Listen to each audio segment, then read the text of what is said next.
Сиз базарда жөн эле жашылча жемиш сатам десеңиз, толгон токой документ талап кылынат. Патент алып, салык төлөп, ар бир тыйыныңыз үчүн отчет бересиз. Мамлекеттик органдарда келип мал менен текшерип турушат.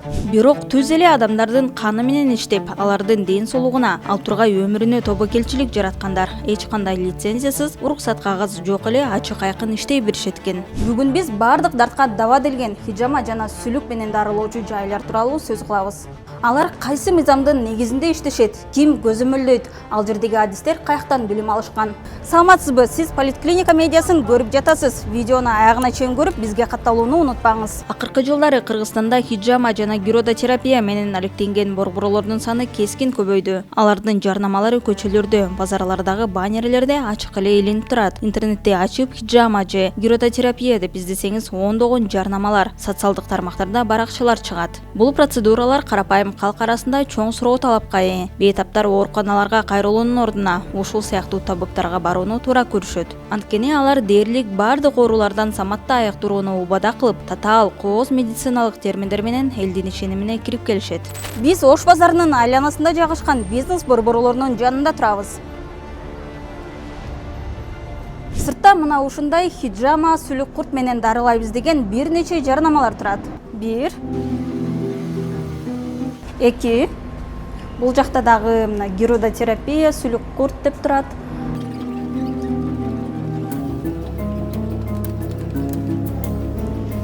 Бул жакта да бар экен 3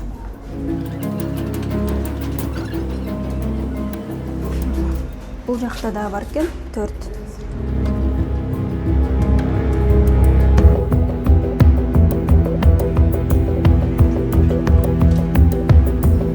Бул жактагы хижама бар экен мына 5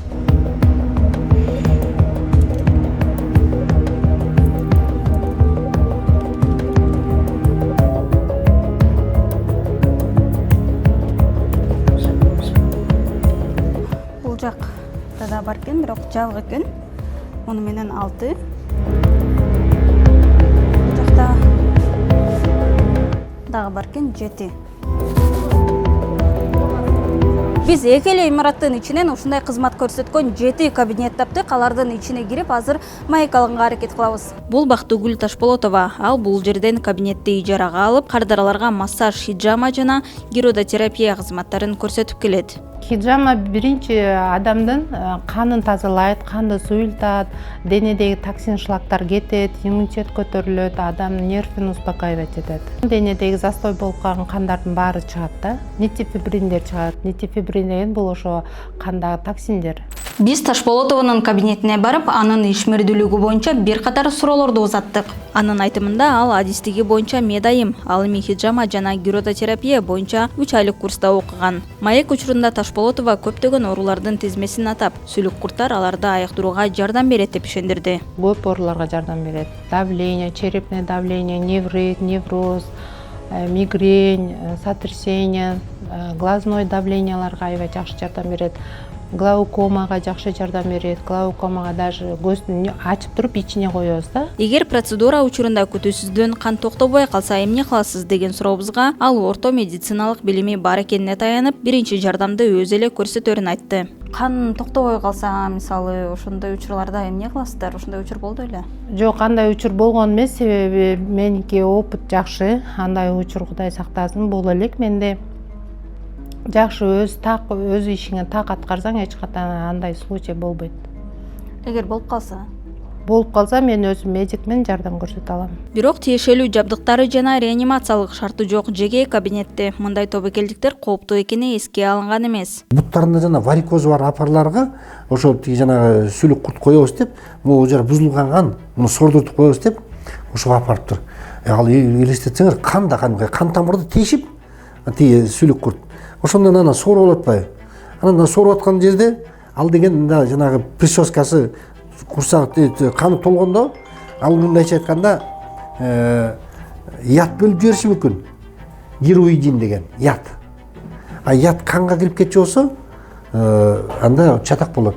Биринчиден, экинчиден ал баягы оозун ачканда воздух кирип кетиши мүмкүн. Кан тамыры жыртык болуп турат да, кан тамыры менен канын ичине воздух кирип кетсе, анда воздушная эмболия деп коет. Канча бизге кровотечение менен келди. Кровотечение деген кан сыртка агып. Басат кээ бирөө айтат эме басып койсоң токтоп калат дейт. А кээ бирөөнүкү басып коет токтоп калат, анан үйүнө барып кечинде жатат. Жатып менен 2-3 келди деп атпаймынбы скорый менен. Анан кийин баягы жыртык болуп калат да, временно эле жабылып калат да. Анан кийин түн ичинде баягы бутун кыймылдат, адам баласы кыймылдайт, уктап аткан эч ким контролировать этип. Анан түн ичинде кровотечение болуп кетип, анан кийин бир кезде чочуп койгон буту менен ызып атат деп келип эжеке. Анан чочутпай балдарын чакырса, жаткан жеринде 2 литрдей кан кетип калыптыр. Анан келип биз бияктан кан куюп атып араң алып калдык. Ошондой случайлар бизде көп болгон, жанагы сүлүк куртту койгон. Кабинеттин дубалында массаждын бир нече түрү жана хижама курстарын аяктагандыгы тууралуу жеке окуу борборлордун сертификаттары илинип турат. Ташполотова өз ишмердүүлүгүн ушул сертификаттардын жана массаж боюнча катталган жеке ишкердиктин негизинде жүргүзөрүн айтты.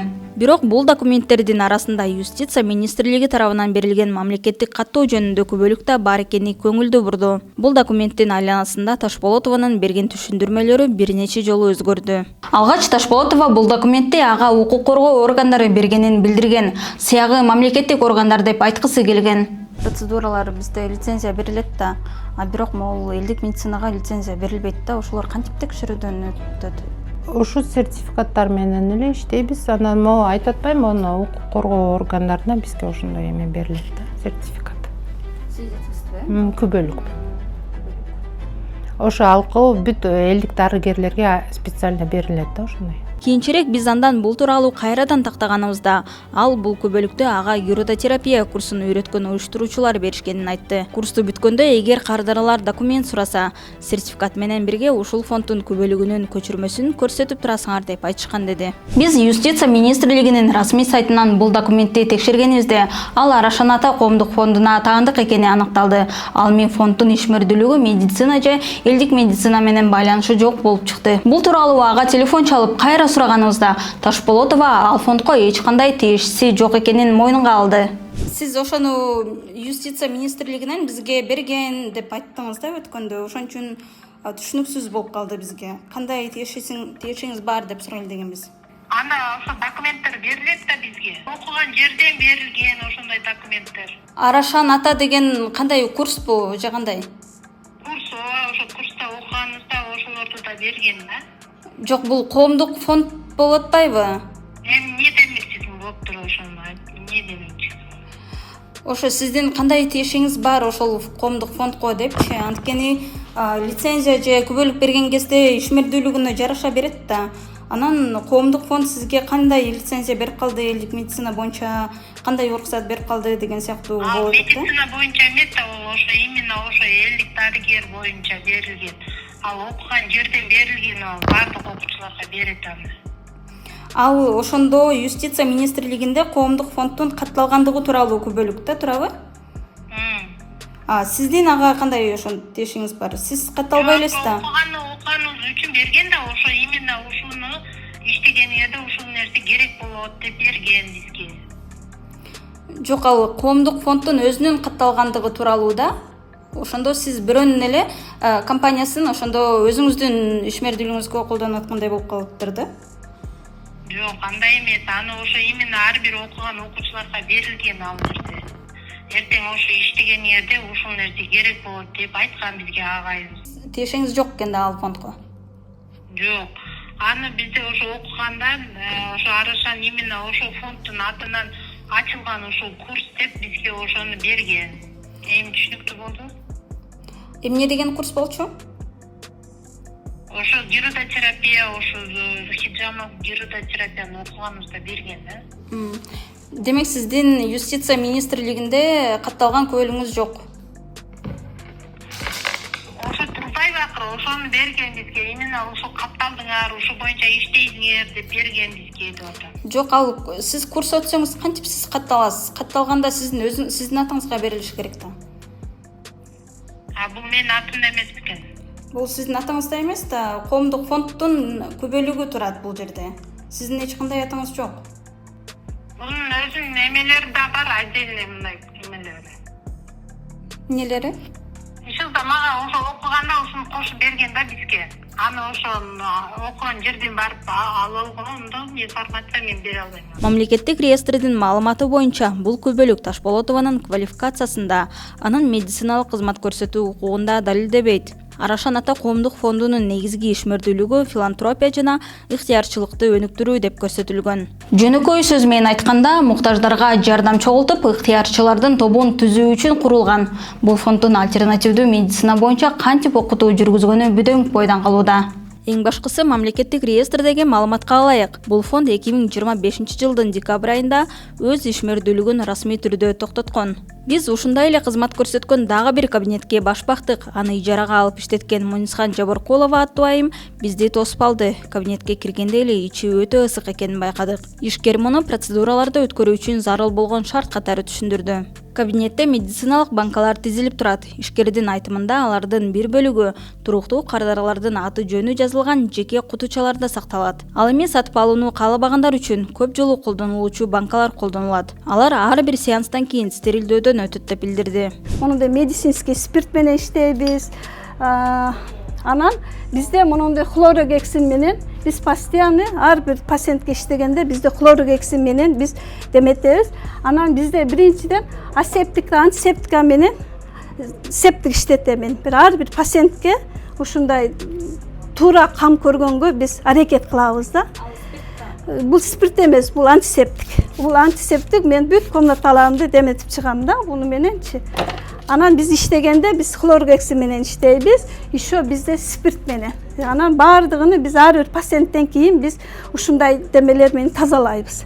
Медицинский демелер менен тазалап, анан ичиге от коюп, ар бир пациентке жардам беребиз да. Ошо такашып калгандарга, суук тийгендерге ушинтип биз жардам бере алабыз да. Ал хиджама организмдеги жаман кандарды чыгарып, ал эми сүлүк курттар варикозго пайдалуу деп ишендирди. Хиджамада жаман кандарды алып чыгат депчи. Ошо кандай болуп калат? Туурабы? Ооба, ошо туура. Бул биздин денебизде биз тамак жейбиз. Тамактан калган калдыктар биздин денеге чогулуп, мусорлор топтолуп баштайт да. Бул негизи өзү ооба канда. Грудотерапия варикозго аябай жакшы. Ал варикоз деген бул биздеги мындай иштетилбей калган тромбдор, ушинтип уюлуп калган жерде бизде ошондой деме варикоздор пайда болот да, варикоздор. Клиникага барган кезде, больницага барган кезде адамдардын мындай карточкасы болот эмеспи, ар бирининчи мындай история жазылат да. Биз бул жака бардык, ошо мындай процедураларды алдык, же мындай жасалды деген нерсе историясы мындай жазылат да. Сизге келген адамдардыкы кандай болуп калат? Кантип алар сизге келгенине Кудай сактасын, эгерде бир мындай осложнение болуп кетсе, кантип тастыктайт? Мен ар бир жасаган пациентимди 3 күнгө чейин ошо пациент менин карамагымда болот. Мисалы, өткөндө 220 менен высокий давление менен эже келди. Мен сразу давлениясын түшүрүп, кан чыгарып түшүргөндөн кийин мен ага 18 түштүк сүлүк койдум. Башта Яхуп деген точка бар. Анан кандырос точкаларына койдум. Кулактын аркасында Ахтаин деген точка бар. Ошо жерлерге коюп мен 18 түштүк сүлүк курт койдум. Анан түнгү саат 3тө эженин кайрадан да высокий давлениясы көтөрүлүптүр. Эже чалды мага, видео звонок менен чалды. Анан мен телефонум 24 саат өчпөйт. Ошол мен алып кеткен пациентим 3 күнгө чейин мен карамагымда болот. Мен как положено түнгү саат 3 болобу, 4 болобу, 1 болобу мен ага жооп бергенге мен укуктуумун да, мындай өзүм демеми алам да. Өзүм демеми аламын мен. Ошо 3 күндөн кийин мен ага жооп бербейм. Мен айтамын, пресс-суда кылгандан кийин мен айтам, сууга түшпөңүз, таттуу жебеңиз, тияк бияк деп мен ошо шарттарын айтамын да. Мен карамагымда болот, мен караймын. Мисалы, осложнение берсе, бир сир обострение берип, мында козгогондо мен караймын. Мен 3 күнгө чейин ал мен караймын да. Мен ал көзөмөлдөп турам да. 3 күндөн кийин анан мен ал жагга жооп бере албайм. Эксперттер адамдын денесинен чыккан кан жаман же бузулган эмес, кадимки эле кан болот дешет. Банканы ызытып анан кийин сордуртуп, отрицательный создавать этет. Анан ошол жерден тилип ачпайбы. Анан кийин кан аяктан канды отрицательный сордуртканда кан ошол жерге чогулуп калат да. Анан чогулуп калгандан канды кое берип, мына көрчү канча кан ошол бузук кан экен, ошол жерге чогулуп калды, ошон үчүн чыгарып атабыз деп мына кишилерди дагы мындай кандай десем, алданганга туура келип калат да. Андай эмес да. Любой отрицательный создавать этсең, ошол жерге кан чогулат да. Шприцти эле сайгандан кийин сразу эле кан чыгып кетпейт да. Отрицательный создавать этсең, ана чыгып атпай тура, шприцти тартсаң, кадимки эле венозный эле кровь болот. Если жаман кан болсо, если организмде жаман кан болсо, ал ошо жаман каны бирде тээп, өзү же бирдеме кылып чыгат эле да. Же нагноение болуп, же бирдеме болуп турабы. Анан кийин ой, ушундай жаман кан чыкты, капкара кан чыкты, кара кочкул кан чыкты деп атпай. Ал венозный эле кровь, кадимкидей эле венанын каны. Бул айымдын кабинетинин дубалында кыска мөөнөттүү курстарды аяктагандыгы тууралуу сертификаттар илинип турат. Деген менен Кыргызстандын мыйзамдарына ылайык бул документтер хижама же гиродотерапия менен алектенүүгө расмий уруксат болуп эсептелбейт. Мындан сырткары дубалда илинген кагаздардын арасынан Юстиция министрлиги тарабынан берилген Камчыбек аттуу жоопкерчилиги чектелген коомдун каттоо күбөлүгү байкалды. Биз аны расмий реестрлер аркылуу текшерип көргөнүбүздө такыр башка жаранга таандык болуп чыкты. Ал эми компаниянын негизги ишмердүүлүгү медициналык кызматтарга же альтернативдүү дарылоого эч кандай тиешеси жок болгону такси кызматын көрсөтүүчү фирма болуп чыкты. Мындай документтер тажрыйбасы жок медициналык сабаты төмөн кардарларга расмий уруксат кагазы катары таасир калтырып, аларды адаштырышы толук мүмкүн. Ошол эле учурда медициналык кызмат көрсөтүү үчүн расмий түрдө лицензия алып, бардык шарттарды түзүп, иш алып баргандар да жок эмес. Маселен, Сенамед клиникасы өзүн альтернативдүү жана комплекстүү медицина борбору катары тааныштырат. Ал жакка кайрылган бейтаптарга кадимки медициналык кызматтардан сырткары хижама жасап, молдолор дем салып, акырында өздөрүнүн ар кандай витаминдерин сунушташат. Мера аппетит жок, уйкум начар, башым ооруйт, көп дарыгерге кайрылдым, жугуш жок. Денени гана дарылоо бир тараптуу болуп, рух калып калат.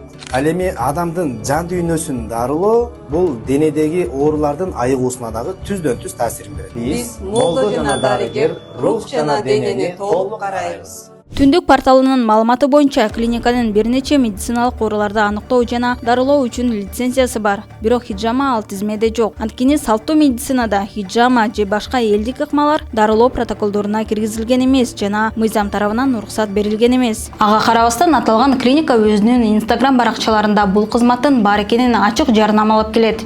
Керек болсо хижама дарылоо протоколунун бир бөлүгү деп да айтып келишет. Бул видео Сенамед клиникасынын Инстаграмдагы расмий баракчасынан алынды. Сенамед клиникасында хижама өзүнчө кызмат эмес.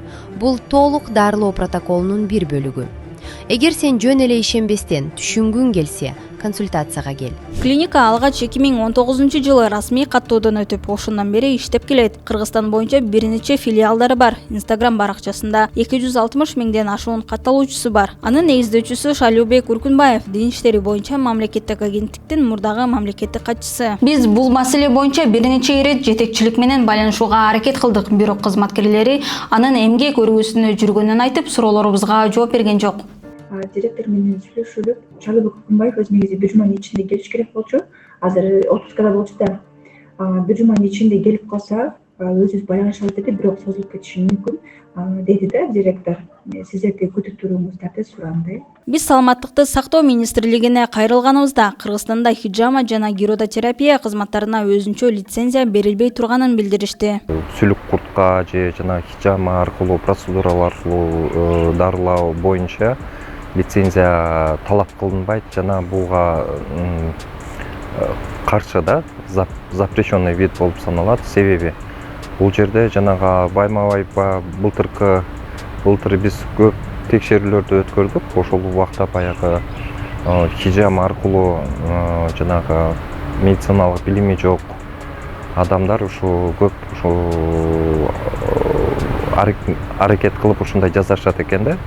Эми бул хижама аркылуу өзүңүз көп билгилүү болгондой бул инвазивный метод болот да, кан аркылуу жугуучу оорулар да көп жугушу мүмкүн. Бирок тилекке каршы баягы медициналык билими жок адамдар дагы ошо аракет кылат экен да. Биздин жарандар дагы көп ошолорго барышат экен. Министрликтин маалыматы боюнча, эгерде бейтаптар кандайдыр бир жаракат алса же мыйзамсыз ишмердүүлүк боюнча арыз менен кайрылса гана текшерүү жүргүзүлүшү мүмкүн. Бирок президенттин жарлыгына ылайык ушул жылдын аягына чейин жеке ишкерлерди текшерүүгө мораторий жарыялангандыктан министрлик аларды себепсиз барып текшере албайт. Эми бүгүнкү күндө тилекке каршы биздин ажообуздун указы бар. Баягы на проверку субъектов предпринимательства деп жеке ишкерлер медицина жагында иш алып барган баягы частный жеке менчик клиниканын баары ишкер болуп саналат да. Анан ушул жылы дагы мораторий кирип калды. Биз текшергенге укугубуз жок. Текшерүү кандай учурда болот? Баягы ушул жаран бир клиникага же арыз жазганда эле болот да. Анан пландуу түрдө массаво текшергенге биздин быйылкы жылда мораторий киргендиген байланыштуу текшергенге укугубуз жок болуп атат да азыркы учурдачы. Ал эми жана сиз айтып аткандай лицензиясы бар. Бирок ошол эле учурда жанагындай хижама, сүлүк курттар менен алектенген клиникалар бул лицензиялык талаптардын бузгандыгы болуп саналат. Андай маселелер болуп калганда баягы мыйзам чегинде ушу жазасын алат. Сиз эле бирөө жабыркап анан кийин кайрылган кезде текшерип баштайсыздарбы же жөн эле ушундай мыйзам бузулуп болуп атат деген кезде карай бересиздерби? Жок, биз ошол мораторийдин негизинде бизге сөзсүз түрдө арыз келип түшүш керек. Адамдын денесине залал келдиби, келген жокпу, бирок бизге арыз келип түшкөндө гана чыгып карай алабыз да. Жогоруда айтылган кызматтарды көрсөткөндөр көбүнчө тыюу салынган эмес болсо, демек мыйзамдуу деген түшүнүктү карманышат экен. Бул боюнча да министрликтен так жооп берди. Лицензияны биз жанагы берген учурда доказательный медицина менен туура келген гана вид деятельностька берип атабыз да. Анан бул эч жерде мыйзамдарда эч жерде каралган эмес деп анан баардык иштерди жаза бергенге болбойт да. Что не запрещено, то разрешено. Жок, андай бул медицинада андай өтпөйт. Элдин баары эле барып жатат, мактап жатат. Эгер терс таасири болсо угат элек да деп ойлошуңуз мүмкүн. Бирок дарыгерлер мындай процедуралардан кийин ооруканаларга кайрылган жарандардын саны аз эмес экенин эскертишет. Болгону мындай учурлар коомчулукка ачык айтылбайт. Мисалы биз официальный медицина традиционный биз ага каршыбыз. Вот точно ошондой эле эмеде биз жанагы хижама кылып атпайбы? Мына мисалы көбүнчө жана келиндерди кылып атат, эркек кишилерди кылып атат. Мына далыңыз уюп калыптыр, анан колдоруңуз уюп калыптыр, анан тиги бузук канды чыгарып коелу деп. Ал кадимкидей эле тиги эме менен кезип атышпайбы, тиги лезвие менен эле кезип, кожаны повреждать этип, ар жагынан тиги сосудтарды кезип койсо, уже кан чыгып аткан эмнеси? Значит, кичинекей сосудтар кезилип атат да. Мисалы кожаны эле тилип койсо, анда көп кан чыкпайт болчу. А тигилер ар жакка чейин кезип атат.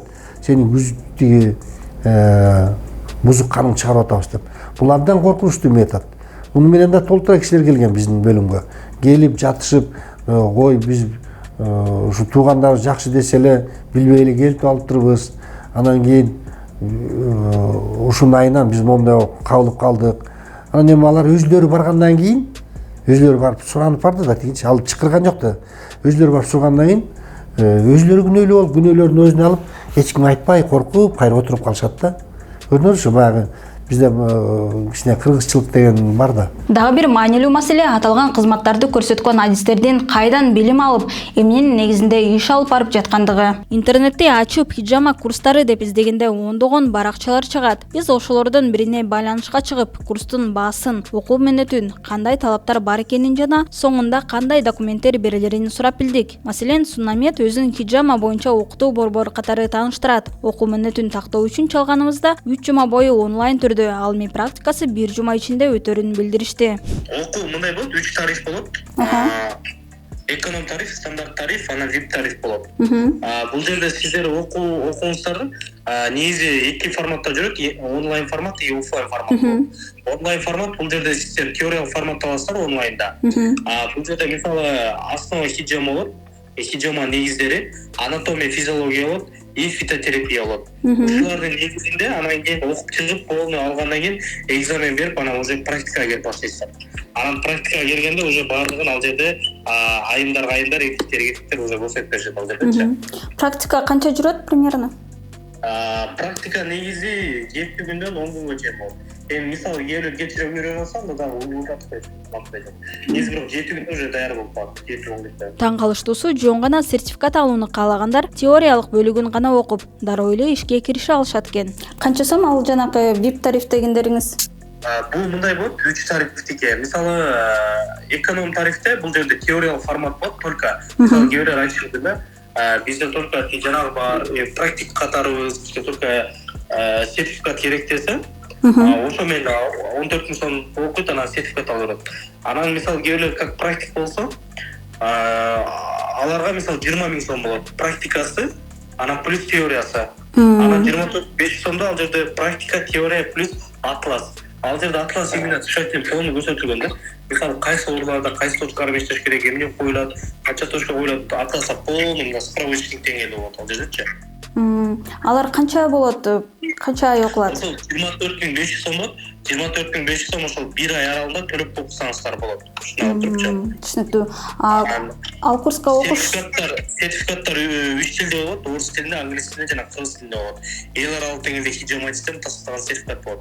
Юридикалык күчкө ээ сертификаттар. В дальнейшем өзүңүздөр хижама борбор же болбосо башка хижама борборлордо иш алып бара берсеңиздер болот. Курска жазылуу үчүн медициналык билимдин такыр кереги жок. Ал гана эмес, 16 жаштан баштап эле кабыл ала беришет экен. Медициналык мындай билим кереги жокпу? Жок, кереги жок. Канча жаштан баштап ала бересиздер? Проблема жок, 16 жашта окугандар да бар. 16 жаштан деле окуса болот. Түшүнүктүү. Андан сырткары борбордун өкүлдөрү бизден сертификат алгандан кийин өз алдынча эле элге хижама жасай берсеңиз болот деп кепилдик беришти. Биз аны үйрөнгөндөн кийин анан ошол сертификат менен өзүбүз жанакы эмелерди ачып иштетсек деле боло берет турбайбы? Албетте, ал жагында сопровождение кылып турабыз, кандай кылыш керек экенин, если полный ача турган болсо, ал жактан жардам берипчи. Эң кызыгы, алар эгерде бейтаптар сиздерден медициналык билимдин бар жогун сурашса, ишенимдүү түрдө ооба бар деп айта берсеңиздер болот деп айтышат экен. Бүтүрүүчүлөргө кандай документтерди бересиздер деп сураганыбызда бизге бир нече сертификаттын сүрөтүн жөнөтүштү. Алардын биринде сертификат билим берүү жана илим министрлиги тарабынан берилди деп жазылып, лицензиянын номери да көрсөтүлүптүр. Бул маалыматты тактоо максатында министрликке расмий түрдө кайрылдык. Ал жактан аталган компанияга мындай лицензия такыр берилбегенин, деги эле хижаманы окутууга эч кандай лицензия берилбей турганын айтып, маалыматты четке кагышты. Мындай жок, хижамага тем более биз берген эмеспиз. Тем более мо лицензия номер непонятный, то есть биз лицензия биз мындай бербейбиз да, то есть. Бул маалыматты дагы бир жолу тактоо үчүн Сунамед борборуна кайрадан телефон чалдык. Сураганыбызда алар хижаманы окутууга чындап эле эч кандай лицензиясы жок экенин мойнунга алышты. Сиз сертификаттардын сүрөтүн жөнөткөн болчусуз? Ушундай сертификат берилет деп. Анан ошонун бирөөсүндө билим министрлигинен, илим жана билим министрлигинен берилди деген бир сертификат бар экен. Ал сертификатты мен тактадым, бирок министрликтен биз эч кандай мындай лицензия дагы берген эмеспиз, окутууга дагы лицензия берген эмеспиз деп айтышты да. Бул сертификаттардын жарактуулугу кандай болуп калат анда? Кантип лицензия жок? Продление кылып турат 1 жылга чейинчи. Мисалы 1 жылга чейин берилет, анан 1 жылдан кийин ошо продлевать этип турат, ошентип туруп атайын. Жок, мындай лицензия негизи берилген эмес деп атпайбы? Жок, биздики лицензия алган булган негизи обученияга. Обученияга эмне деп алдыңыздар эле? 2021-жылы алган. Миске лицензиясын жөнөтүп койдун, анан Ал лицензия деген эмне боюнча алгансыз ошондо? Кайсы тармакка? Обучение боюнча именно булчу Минобразованиядан. Эмне обучение боюнча? Кайсы курстарда? Фитотерапия боюнча кетип атасыңарчы. Хижама боюнча алган эмессиздер да? Ошонун ичинде пункту автор берет хижамачы. Хижама деппи? Бирок основной фитотерапия менен кетип калат. Бирок хижамага лицензия берилбейт да Кыргызстанда. Берилбейт. Анан сиздер кантип лицензияны окутуп атасыздар? Жок, бул мындай болот да. Мисалы эми хижама бул жерде запретте берилген эмес, разрешение да берилген эмес, болчу. Биздики именно өзүбүздүн протоколдор бар, ошол протоколдордун негизинде ошо көрсөтөбүз. Ушундай иш алып барсак, ушундай алса болот. Кандай протокол? Мисалы бардык медициналык нормаларга, стандарттарга жооп берген, АСЭП нормаларына жооп бере турган. Бул жылдын январь айынан баштап, Аскар мырза билсеңиз керек, бардык жарандардын ден соолугуна жана өмүрүнө коркунуч келтире турган жанакы эмелер боюнча, билимдер боюнча курстарды, эмелерди баарын ошо саламаттыкты сактоо министрлигинен лицензия алып анан кийин окутуш керек да. Саламаттыкты сактоо министрлигинен сиздерде кандайдыр бир уруксат барбы буга? Жок, бул именно хижаманыкы жок негизи. хиджаманыкы жок. Хиджама деген Кыргызстанда уруксат берилген эмес да бирок ошол эле маалда. Ооба, берилген эмес. Бул кандай болуп калат ошондо? Жок, мисалы буга запретте берилген эмес да, мисалы конкретно бул жерде мисалы хиджаманы кийип соктоочу керек, иштешпеш керек депчи. Сиздер анан курстарда окутуп аткан кезде айттыңыз, практикадагы жүргүзөбүз деп. Практиканы сиздер тирүү адамдарга жүргүзөсүздөр да. Ооба. Ошону медициналык билими жок жанагы курска барган адамдар, мисалы, бир айлык эле курс болуп атпайбы? Бизде мындай да, мисалы анатомия, физиология бүт, мисалы алгачкы баскычта бар, баарын көрсөтөбүз. Мисалы хиджаманы кандай баскычтар менен жасаш керек, мисалы антисанитария нормалары, кандай сакталыш керек, ушулардын баардыгы уже көрсөтүлгөн. Бирок ал практиканы ошо билими жок адамдар жүргүзөт да турабы, өтөт да. Жок, бул жерде мисалы эми ар кандай да бизге мисалы медициналык медайымдар келиши мүмкүн, же медбраттар келиши мүмкүн, ошолор билим алышат. Мен сизге чогулган кезде ошо медициналык билим талап кылынабы десем жок деп айттыңыз да. Ооба. Мисалы эми основном ар кандай да, бул жерде ар кандай адамдар окушат. Мисалы медайымдар деле окушу мүмкүн, же катардагы адамдар деле окушу мүмкүн. А бирок мисалы бизде алгачкы бул жерде көрсөтүлгөндө бул мини хирургия болот да. Бул мини хирургияда мисалы жогорку деңгээлде мисалы аябай эле билим талап кылынбайт. Мисалы ошол көрсөткүчтөр көрсөтүлөт. Кайсы баскычтарды караш керек, мисалы хиджамада вот ошол алгачкы билимдер берилет. Мисалы анатомия, физиология нормалары боюнча кетет. Ал эми телефондогу сүйлөшүүдөн бир аздан кийин бизде азыркы учурда окутуу иштери жүргүзүлбөйт деп билдирүү жазып жиберишти. Суннамед окуу академиясы Юстиция министрлигинде сунна медицина, салттуу жана альтернативдүү медицина адистеринин кесиптик медициналык ассоциациясы коомдук бирикмеси деп катталган. Анын негиздөөчүсү Турабеков Бекжан Турабекович 400 миңден ашуун катталуучусу бар белгилүү блогер, дарыгер. Буга чейин ал жасалма витаминдерди жана кошулмаларды саткандыгы айтылып, ага каршы коомдо нааразычылыктар пайда болгон. Бул тууралуу журналисттик иликтөө да чыккан. Түшүндүрө кетсек, Кыргызстанда жарандардын өмүрүнө жана ден соолугуна коркунуч туудурган бардык кыска мөөнөттүк курстар үчүн милдеттүү түрдө лицензия алуу талабы киргизилген. Ал эми медицина багыты жана адамдын ден соолугуна байланыштуу окутууларга лицензия берүү укугу ушул жылдын январь айынан тарта бир гана саламаттыкты сактоо министрлигине өткөрүлүп берилген. Биз интернеттеги медайымдык кесип хиджама курсу деген башка жарнамаларды да текшерип көрдүк. Натыйжада алардын дээрлик бардыгынын мөөнөтү 1 айдан 3 айга чейин гана экени белгилүү болду. Көрүп турганыңыздай, адамдар өзүнүн өмүрүн, ден соолугун ишенип тапшыра турган адис болуш үчүн академияда 5-10 жылдап окуп, баш оорутуунун кереги жок экен. Капчыгыңызда акчаңыз, 1 айлык бош убактыңыз болсо эле жетиштүү. Кадимки ооруканада ар бир бейтаптын өзүнүн расмий медициналык картасы болот. Ал жерге диагнозуңуз, буга чейин кандай дараланганыңыз жана сизге жасалган ар бир процедура ийне жибине чейин жазылып турат. Бул жөн эле кагаз эмес. Эртең бир маселе жаралса, сиздин укугуңузду коргой турган башкы курал. Мындай башаламан кабинеттерде андай расмий документтер таптакыр жок. Эгерде хиджамадан кийин же сүлүк алгандан кийин абалыңыз начарлап кетсе, кокустан кооптуу оору жуктуруп алсаңыз же илдетиңиз күчөп кетсе, укугуңузду коргоп сотко берүү үчүн колуңузда эч кандай далил болбойт. Ал эми процедураны жасаган адамдар бизге келген эмес деп жоопкерчиликтен оңой эле качып, мойнуна албай коюшу толук ыктымал. А сиз өзүңүзгө хиджама жасатып же сүлүк курт койдуруп көрдүңүз беле? Жыйынтыгы эмне менен аяктады? Оюңузду комментарийге жазып, видеону бөлүшүүнү унутпаңыз.